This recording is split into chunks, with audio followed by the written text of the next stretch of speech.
असले तरी अस्सल मराठमोळ्या वेशात हे नागरिक आपल्याला बघायला मिळतात आणि त्यांनी देखील आपण दृश्यांमध्ये बघतोय जिम्मा फुगड्यांचा फेरही धरलाय। पुण्याच्या जी परंपरा आहे वर्षानुवर्षाची त्याच्यात ते देखील सामील झालेले आहेत आणि आपल्या देशाचं प्रतिनिधित्व करतात। आपण कोणत्या देशाचे नागरिक आहोत हे सांगण्यासाठी त्यांनी त्या देशाचा ध्वज देखील हातात घेतलेला दिसतोय।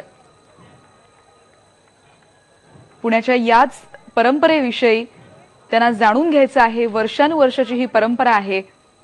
खास मिरवणुकीसाठी राज्यातले तर अनेक लोक येतात, पण परदेशी नागरिकांना देखील ही मिरवणूक पाहण्याचं उत्सुकता त्यांना थांबवता आलेली नाहीये। ते देखील या मिरवणुकीत सहभागी झालेत। अस्सल मराठमोळी अशी नऊवारी साडी आणि त्याचबरोबर चंद्रकोर हा जो एक साज आहे तो त्यांनीही लावलेला आहे। त्यांनी देखील फुगड्या घातल्यात। प्रत्येक देशाची परंपरा आणि उत्साह वेगळा असतो।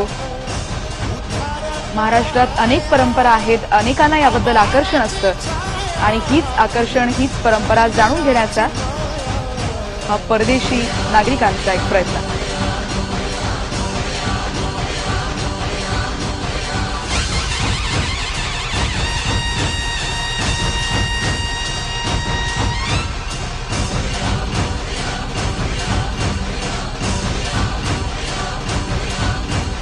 रिपोर्टर प्राची कुलकर्णी त्यापैकीच एका फॉरेनर्स बरोबर फुगड्या घालायचा बहुतेक शिकवायचा ती प्रयत्न करताना दिसतेय। सगळ्यांनाच उत्सुकता असते की इतकी मोठी विसर्जनाची मिरवणूक नेमकी काय असते, नेमकी काय प्रथा आहे आणि इतक्या मोठ्या या मिरवणुकीमध्ये इतके लाखो नागरिक सहभागी होत असतात। नेमकी ही काय श्रद्धा आहे हे जाणून घ्यायचा हा त्यांचा प्रयत्न दिसतोय। मेक्सिको असो, ब्राझील असो, अनेक देशातून आपण इथे बघतो आहोत फॉरेनर्स आलेले आहेत।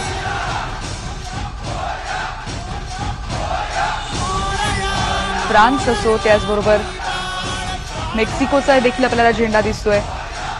महाराष्ट्रातली हीच परंपरा जाणून घेण्याचा हा त्यांचा प्रयत्न आहे। नऊवारी बरोबरच पारंपरिक दागिने